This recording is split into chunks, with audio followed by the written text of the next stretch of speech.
Christmas như chiều đổ tê chu cây trên lông hiếp hờ khuyên câu hỏi dòng barn hani ăn hồn parthani cây trên lông van boy hun parvelo Bethlehem asemi van boy pha yang chu ni hina lo min bia cheu si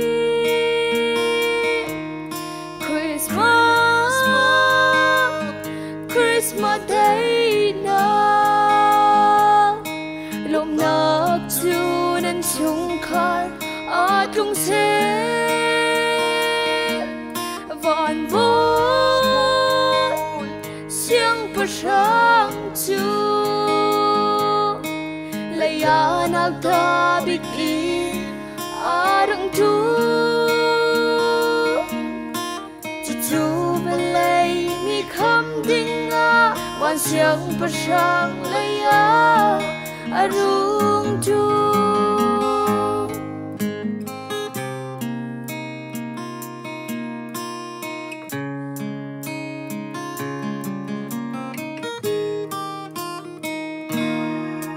Sung tinh tế in Christmas nan hăng chiều mô Sung tinh lau a bao ram nan mô Khó than băng min phai a pan khâu mô Đột bi tha ngay dùn a tôn mô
Nak tua nan umo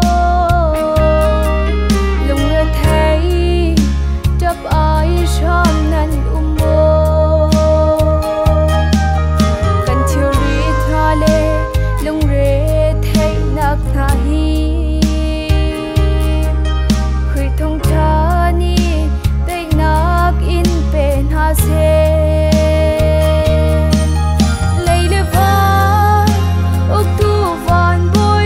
Ooh.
tlung se